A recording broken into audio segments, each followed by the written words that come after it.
안녕하세요. 저는 올해 67살이 된 김명자입니다. 사람들이 저를 볼 때마다 하는 말이 있어요. 어떻게 그렇게 여유롭게 살 수 있어요? 도시의 바쁜 삶을 뒤로하고 시골에서 고양이와 함께 사는 제 모습이 그들에겐 신기해 보이나 봅니다. 하지만 이런 삶을 살기까지는 많은 우여곡절이 있었답니다. 제 이야기를 들려드릴게요. 저는 33년 동안 중소병원에서 간호사로 일했습니다. 병원 일이 얼마나 고되고 힘든지 아시는 분들은 아실 거예요. 밤낮 없는 3교대 근무에 항상 긴장을 놓을 수 없는 환경이었죠. 그래도 환자들이 건강을 회복하고 웃으며 퇴원할 때의 그 보람은 어떤 것과도 바꿀 수 없었습니다. 처음 간호사를 시작했을 때는 월급이 많이 적었어요. 그땐 그저 환자를 돕는다는 사명감 하나로 버텼던 것 같습니다. 시간이 흘러 경력이 쌓이고 책임 간호사가 되면서 월급도 조금씩 늘었지만 그래도 큰 병원 간호사들에 비하면 많이 적은 편이었죠. 하지만 저는 제가 일하는 중소병원이 집에서 가까웠고 동료들과의 관계도 좋았기에 큰 불만 없이 일했습니다. 저는 결혼을 하지 않았어요. 젊었을 때는 바쁜 병원 일 때문에 연애할 시간도 없었고 나중에는 그냥 혼자 사는 것이 편해졌달까요? 부모님은 일찍 돌아가셨고 저는 외동딸이라 형제자매도 없었습니다. 그래서 더더욱 일에 매진했던 것 같아요. 병원에서는 저를 워커홀릭이라고 불렀죠. 휴일에도 종종 출근해서 일하곤 했으니까요. 저는 그렇게 일하면서 소소하게 돈을 모았습니다. 큰 욕심 없이 국민연금도 꾸준히 납부했고 가능한 한 저축을 하려고 노력했죠. 30년이 넘는 시간 동안 간호사로 일하면서 저는 많은 변화를 겪었습니다. 디지털 의료기기의 도입부터 전자차트 시스템까지. 새로운 것을 배우는 게 쉽지는 않았지만 저는 항상 적응하려고 노력했어요. 60세가 되어갈 무렵 저는 문득 이런 생각이 들었습니다. 이제 좀 쉬어도 되지 않을까? 오랜 시간 환자들을 돌보면서 정작 제 자신을 돌볼 시간은 없었거든요. 그리고 사실 몸도 예전 같지 않았습니다. 오랜 시간 서서 일하다 보니 무릎 관절이 많이 약해졌고 요통도 자주 느끼게 되었죠. 특히 야간 근무가 점점 더 힘들게 느껴졌습니다. 밤에 깨어 있는 것도 힘들었고 다음 날의 피로감은 젊었을 때와는 비교도 안 되게 커졌어요. 그래서 저는 병원 원장님과 상담 후 62에 은퇴하기로 결정했습니다. 은퇴를 결정하고 나니 걱정이 밀려왔어요. 앞으로 어떻게 살아가야 할까? 돈은 충분할까? 혼자서 외롭지는 않을까? 이런 고민들이 머릿속에서 맴돌았습니다. 하지만 저는 제가 모아둔 저축과 퇴직금, 그리고 33년간 납부한 국민연금이 있었기에 기본적인 생활은 가능할 거라고 생각했어요. 계산해 보니 국민연금은 매월 약 130만 원 정도 받을 수 있었습니다. 여기에 퇴직금으로 1억 8천만 원을 받았고 개인적으로 모아둔 저축이 약 1억 원 정도 있었어요. 도시에서 계속 살기에는 비용이 너무 많이 들 것 같았습니다. 그래서 저는 고민 끝에 시골로 내려가기로 결심했어요. 사실 이 결정에는 어린 시절의 추억도 한몫했습니다. 저는 어릴 때 여름방학이면 시골 할머니 댁에서 지냈거든요. 맑은 공기, 푸른 들판, 별이 가득한 밤하늘. 그 기억들이 저를 시골로 이끌었던 것 같아요. 여러 지역을 알아보던 중 충청남도의 한 작은 마을이 눈에 들어왔습니다. 인구는 적었지만 기본적인 생활시설은 갖추어져 있었고 무엇보다 공기가 맑고 자연환경이 아름다웠어요. 마을 근처에는 작은 보건소도 있어서 의료 서비스를 받는데도 큰 문제가 없을 것 같았습니다. 그렇게 저는 퇴직 후 약 3개월의 준비 기간을 거쳐 시골로 이사했습니다. 5천만 원을 투자해 오래된 한옥을 구입했어요. 방이 2개의 부엌과 작은 마당이 있는 집이었습니다. 집을 구입하고 나서도 약 3천만 원 정도를 들여 리모델링을 했어요. 단열과 난방 시스템을 개선하고 화장실을 현대식으로 바꾸는 등의 공사를 진행했죠. 이사 첫날은 정말 특별했습니다. 도시의 소음과 복잡함에서 벗어나 새소리와 바람소리만 들리는 고요한 환경이 낯설면서도 편안했어요. 마당에 앉아 저녁 노을을 바라보며 차를 마시는데 이런 생각이 들더군요. 이제야 진짜 내 삶을 살게 되는구나. 하지만 시골 생활이 처음부터 순탄했던 것은 아닙니다. 도시에서의 편리함에 익숙해져 있던 저에게 시골 생활의 불편함은 적응하기 쉽지 않았어요. 가장 가까운 대형마트는 차로 30분 거리에 있었고 문화생활을 즐기기는 더욱 어려웠습니다. 또 처음에는 주변 이웃들과 어울리는 것도 쉽지 않았어요. 오랜 시간 그 마을에서 살아온 주민들에게 도시에서 온 저는 여전히 외지인이었으니까요. 그러던 어느 날, 집 마당에 작은 고양이 한 마리가 찾아왔습니다. 누렇고 하얀 털에 큰 눈을 가진 고양이였어요. 허름한 모습이 길고양이임을 짐작하게 했습니다. 처음에는 그저 지나가는 길고양이라고 생각했는데 그 고양이는 그 다음 날도 제 집 마당에 나타났어요. 저는 그 고양이에게 먹이를 주기 시작했고 점점 친해져서 결국 함께 살게 되었습니다. 이름은 복실이라고 지었어요. 제 삶의 행복을 가져다 준다는 의미에서요. 복실이가 저에게 오면서 제 시골 생활은 훨씬 풍요로워졌습니다. 혼자였던 집에 생기가 돌았고 심심할 때면 복실이와 놀거나 이야기를 나누곤 했어요. 사람들은 고양이와 대화를 나눈다는 게 이상하다고 생각할 수도 있지만 솔직히 말하면 복실이는 제가 만난 그 어떤 사람보다도 좋은 청취자였답니다. 복실이를 키우면서 저는 마을의 다른 주민들과도 자연스럽게 교류하게 되었어요. 옆집 할머니는 종종 고양이 간식을 가져다 주셨고 동네 아이들은 복실이를 보러 제 집에 놀러 오곤 했죠. 그렇게 조금씩 마을에 적응해 나갔습니다. 시간이 흐르면서 저는 시골 생활의 리듬을 찾아갔어요. 아침에 일찍 일어나 마당을 쓸고 작은 텃밭을 가꾸기 시작했습니다. 상추, 고추, 토마토, 가지, 오이 등 다양한 채소들을 심었어요. 처음에는 서툴러서 제대로 자라지 않았지만 동네 주민들의 조언을 들으며 점점 실력이 늘어갔죠. 신기하게도 간호사로 일할 때 환자를 돌보던 손길이 식물을 돌보는 데도 도움이 되더라고요. 세심하게 관찰하고 필요한 것을 제공하는 능력이 텃밭 가꾸기에도 유용했습니다. 텃밭에서 수확한 채소들로 식사를 준비하는 것은 큰 기쁨이었어요. 직접 기른 채소로 만든 음식은 왠지 더 맛있게 느껴졌습니다. 간호사로 일할 때는 불규칙한 근무 시간 때문에 제대로 된 식사를 하기 힘들었는데 이제는 건강한 식습관을 가지게 되었죠. 경제적인 면에서 시골 생활은 도시보다 훨씬 부담이 적었습니다. 월세나 관리비 같은 고정 지출이 없었고 식비도 텃밭 덕분에 많이 절약할 수 있었어요. 제가 받는 국민연금 130만 원으로 기본적인 생활비를 충당하고도 남았습니다. 물론 가끔 병원비나 예상치 못한 지출이 있기도 했지만 퇴직금과 저축해둔 돈으로 충분히 대비할 수 있었어요. 하지만 시골 생활이 항상 평화롭기만 한 것은 아니었습니다. 첫 겨울은 정말 힘들었어요.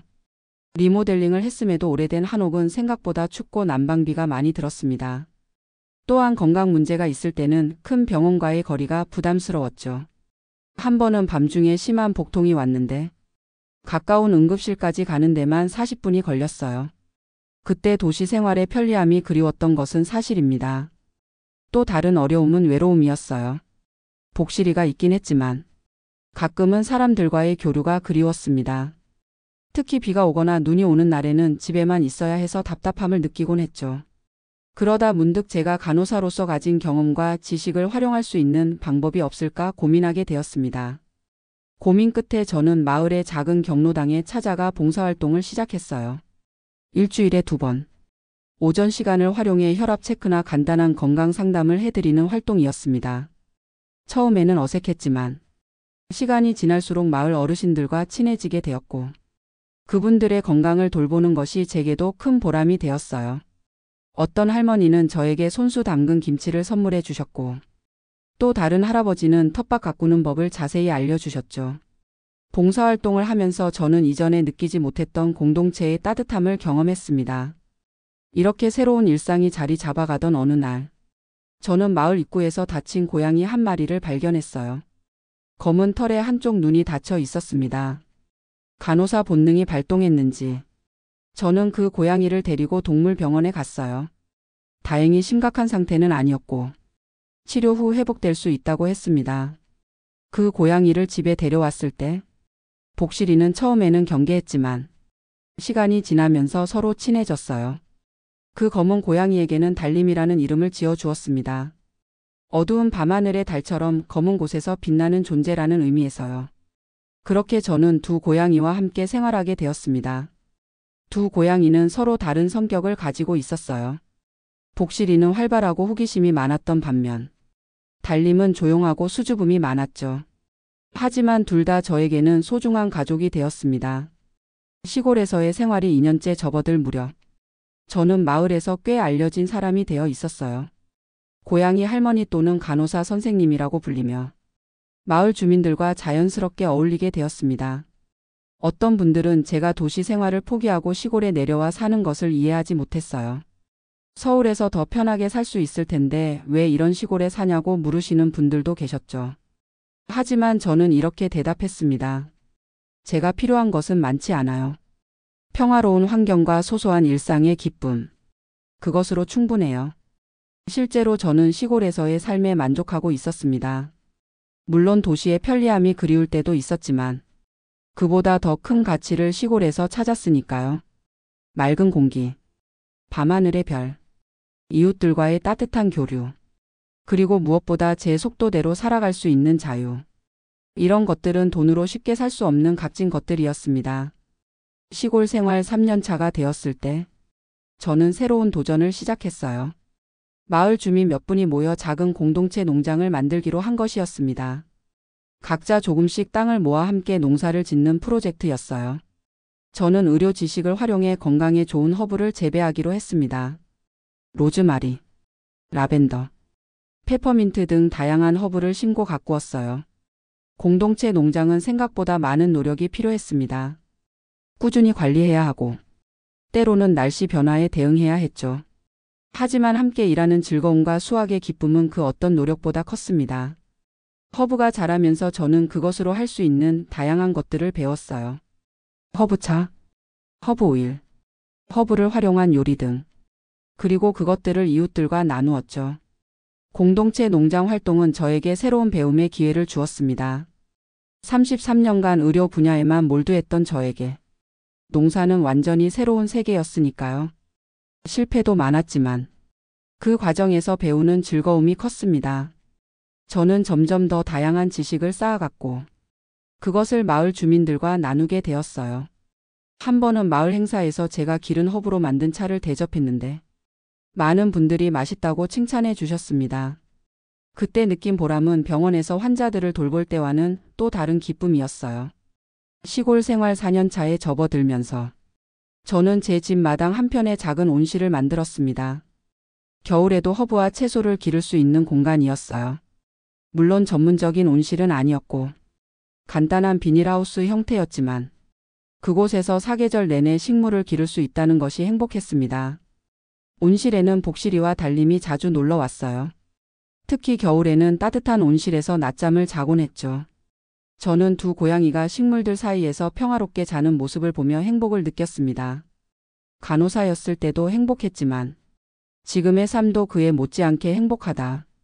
그런 생각이 들었어요. 다만 가끔은 건강 문제가 걱정되기도 했습니다. 나이가 들수록 몸이 예전 같지 않았고 시골에서는 의료 서비스를 받기가 쉽지 않았으니까요. 그래서 저는 정기적으로 큰 도시의 병원에 가서 검진을 받았습니다. 시골에서 도시까지 가는 것이 번거롭긴 했지만 건강을 위해서는 필요한 일이었죠.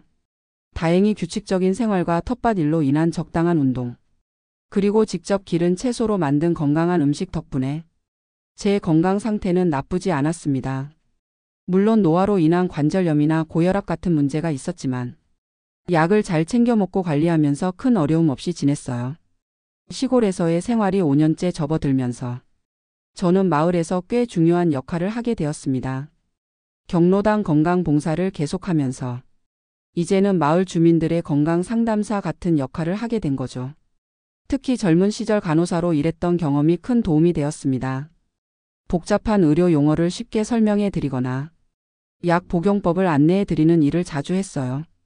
그러던 어느 날 마을에 새로운 가족이 이사 왔습니다. 도시에서 은퇴한 부부였는데 저와 비슷한 이유로 시골 생활을 선택하셨다고 했어요. 그분들과 이야기를 나누면서 저는 제 경험을 공유할 수 있었고 그분들의 적응을 도울 수 있었습니다. 그렇게 시골에서의 제 역할은 점점 더 넓어졌어요. 이제는 단순히 은퇴한 간호사가 아니라 마을의 일원으로서 다양한 활동에 참여하게 되었습니다. 마을 회의에도 참석하고 지역 축제 준비에도 도움을 주었죠. 제가 가진 경험과 지식이 마을에 도움이 된다는 사실이 기뻤습니다. 그리고 무엇보다 저는 여기서 진정한 소속감을 느꼈어요. 도시에서는 그저 수많은 사람들 중 한 명이었지만 이 작은 마을에서는 김명자라는 개인으로 존중받고 인정받는 느낌이었습니다. 시간이 흐르면서 저는 지금의 삶이 우연이 아니라 필연이었다고 생각하게 되었어요. 제가 시골로 내려와 새로운 삶을 시작한 것, 고양이들과의 만남, 마을 주민들과의 교류, 이 모든 것이 저에게는 축복처럼 느껴졌습니다. 물론 가끔은 도시 생활이 그립기도 했어요. 문화생활을 즐기거나 다양한 음식을 맛보는 것, 이런 것들은 시골에서는 쉽게 할 수 없었으니까요. 하지만 그럴 때면 저는 도시로 짧은 여행을 다녀오곤 했습니다. 대중교통을 이용해 인근 대도시로 가서 영화도 보고 맛있는 음식도 먹고 필요한 물건들도 구입했죠. 그리고 다시 시골로 돌아오면 그 평화로움과 고요함이 더욱 소중하게 느껴졌습니다. 역시 내 집이 최고야 라는 생각이 들었어요. 지금 저는 시골 생활 7년 차를 보내고 있습니다. 67이 된 지금도 저는 매일 아침 일찍 일어나 하루를 시작해요. 텃밭을 가꾸고, 허브를 재배하고, 고양이들과 놀아주고, 이웃들과 교류하는 소소한 일상이 제게는 큰 행복입니다.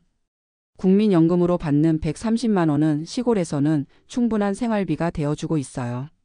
물가가 비싸지 않고, 텃밭에서 식재료를 직접 기르니 식비도 많이 절약됩니다. 또한 소비 욕구도 많이 줄었어요.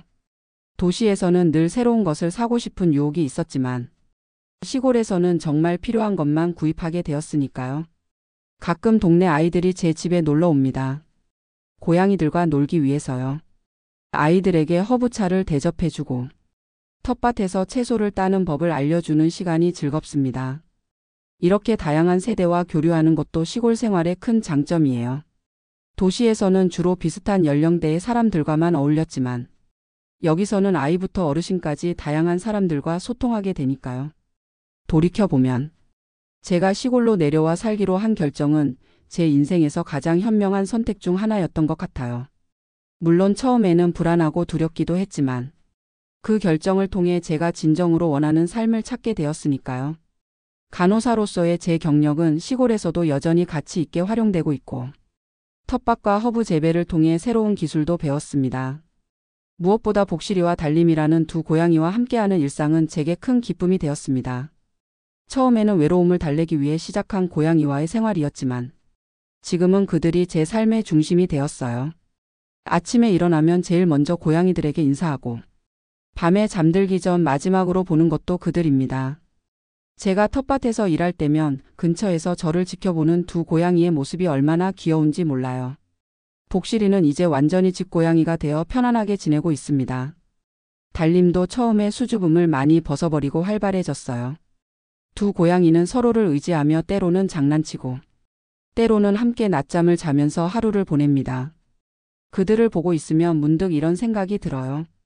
삶이란 결국 이런 작은 행복의 순간들로 이루어진 것이 아닐까?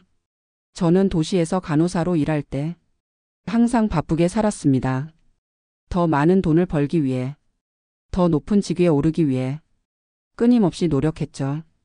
그때는 그것이 성공적인 삶이라고 생각했어요. 하지만 시골에서의 7년은 제게 다른 관점을 가르쳐 주었습니다. 성공이란 거창한 직함이나 많은 재산이 아니라 자신이 원하는 방식으로 살면서 작은 행복을 느끼는 것일 수도 있다는 걸요. 제가 받는 국민연금 130만 원은 도시에서는 부족할지 모르지만 이곳에서는 충분한 금액입니다. 특히 제가 텃밭에서 식재료를 직접 기르고 허브로 추가 수입을 조금 얻고 있으니까요. 실제로 저는 연금 외에도 제가 기른 허브로 만든 차나 오일을 마을 장터에서 판매해 월 20만 원에서 30만 원 정도의 추가 수입을 얻고 있어요. 그리고 이전에 모아둔 저축은 거의 손대지 않고 있습니다. 오히려 매달 조금씩 더 저축하는 여유까지 생겼어요. 이렇게 경제적으로도 안정된 삶을 살 수 있다는 것이 감사하게 느껴집니다. 물론 모든 은퇴자가 제처럼 살 수 있는 것은 아니라는 점도 알고 있어요. 저는 33년간 꾸준히 국민연금을 납부했고 퇴직금도 있었으며 개인적으로도 저축을 해왔기에 가능한 삶이니까요. 하지만 중요한 것은 돈의 액수라기보다는 자신에게 맞는 삶의 방식을 찾는 것이라고 생각합니다. 저는 시골에서 소박하게 살면서 행복을 찾았지만 다른 분들은 또 다른 방식으로 은퇴 후에 삶을 꾸려나갈 수 있겠죠. 예상치 못한 일도 있었습니다. 작년에는 제가 가꾸는 허브밭이 지역 농업기술센터에 눈에 띄어 작은 교육 프로그램을 진행해 달라는 부탁을 받았어요. 처음에는 부담스러웠지만 용기를 내어 수락했고 매달 한 번씩 허브 재배법과 활용법에 대한 강의를 하게 되었습니다. 이런 일은 제가 시골에 내려올 때는 상상도 못했던 일이었어요. 하지만 이제는 저의 새로운 삶의 일부가 되었습니다. 강의를 준비하면서 저 스스로도 더 많이 공부하게 되었고 더 다양한 사람들과 만나는 기회도 생겼어요. 그리고 소정의 강사료도 받게 되어 경제적으로도 도움이 되었습니다. 저에게는 이제 새로운 꿈이 생겼어요. 집 근처에 조금 더 넓은 땅을 마련해서 허브 정원을 만드는 것입니다. 그곳에서 더 다양한 종류의 허브를 기르고 마을 사람들이 와서 쉴 수 있는 작은 쉼터로 만들고 싶어요. 아직은 계획 단계지만 차근차근 준비해 나가고 있습니다. 가끔은 혼자 사는 것에 대한 외로움이 찾아올 때도 있어요. 특히 아플 때는 더욱 그렇습니다. 작년 겨울에는 독감에 걸려 일주일 정도 고생했는데 그때 누군가의 돌봄이 있었으면 하는 생각이 들었죠. 하지만 그럴 때마다 이웃들이 도와주었습니다. 옆집 할머니는 매일 죽을 끓여다 주셨고 마을 이장님은 약을 사다 주셨죠. 그리고 물론 복실이와 달님이 제 곁을 지켜주었고요. 이런 경험을 통해 저는 혈연 가족이 없어도 마음으로 맺어진 새로운 가족이 있다는 것을 느꼈습니다. 시골에서의 공동체는 도시와는 또 다른 형태의 가족 같은 존재인 것 같아요. 제 이웃들은 저에게 많은 것을 가르쳐 주었습니다. 농사 기술부터 김치 담그는 법, 된장 만드는 법까지. 이런 지식들은 책에서는 배울 수 없는 소중한 것들이에요. 그리고 저 역시 제가 할 수 있는 것들을 나누려고 노력했습니다. 건강관리법을 알려드리고 간단한 응급처치를 가르쳐 드리는 등의 활동이요.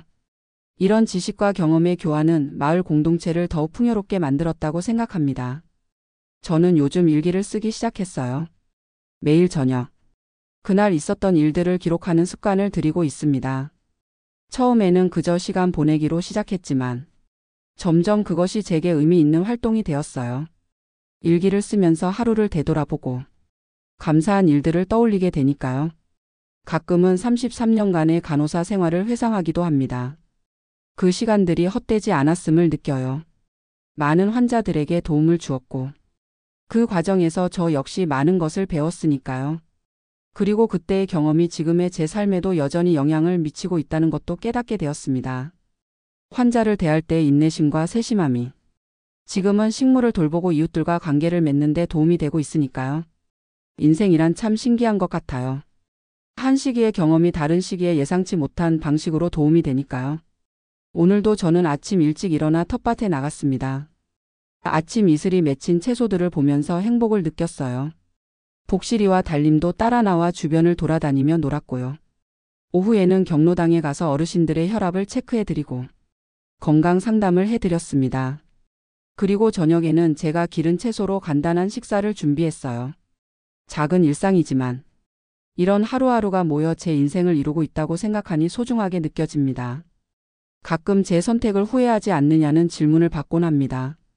큰 도시에서의 편리한 생활을 포기하고 시골에서 소박하게 사는 것에 대해 말이죠. 하지만 저의 대답은 항상 같습니다. 전혀 후회하지 않아요. 오히려 더 일찍 이런 결정을 하지 못한 것이 아쉬울 정도예요. 물론 시골 생활이 모든 사람에게 맞는 것은 아닐 겁니다. 도시의 문화생활을 즐기는 분들, 의료 서비스가 가까이 있어야 하는 분들, 또는 자녀나 손주들과 자주 만나고 싶은 분들에게는 시골이 불편할 수 있어요. 하지만 저처럼 조용한 환경에서 자연과 함께 살고 싶은 분들에게는 시골 생활이 큰 행복을 줄 수 있다고 생각합니다. 중요한 것은 자신에게 맞는 삶의 방식을 찾는 것이겠죠. 저는 오늘도 감사한 마음으로 하루를 마무리합니다. 내일은 또 어떤 소소한 행복이 기다리고 있을지 기대하면서요. 연금 130만 원으로 시골에서 고양이와 함께 사는 이 삶이 제게는 충분히 풍요롭고 행복합니다. 어쩌면 진정한 부자란 많은 돈을 가진 사람이 아니라 자신의 삶에 만족하며 감사할 줄 아는 사람이 아닐까요? 저는 그런 의미에서 지금 충분히 부자라고 생각합니다. 시골의 작은 한옥에서 두 고양이와 함께 텃밭을 가꾸며 이웃들과 어울리는 이 소박한 삶 속에서 저는 진정한 행복을 찾았으니까요. 여러분도 각자의 행복을 찾는 여정에서 자신에게 정말로 중요한 것이 무엇인지 생각해 보셨으면 좋겠습니다. 그리고 그것을 위해 때로는 용기 있는 선택을 하는 것도 필요하지 않을까요? 제가 62의 나이에 33년간의 직장 생활을 뒤로하고 새로운 삶을 시작했듯이 말이에요. 인생은 생각보다 길지 않습니다. 그렇기에 더욱 자신이 원하는 방식으로 살아가는 것이 중요하다고 생각해요. 저는 오늘도 제 선택에 감사하며 하루를 마무리합니다. 내일도 복실이와 달님, 그리고 텃밭의 채소들이 저를 반겨줄 테니까요. 그것으로 충분히 행복합니다.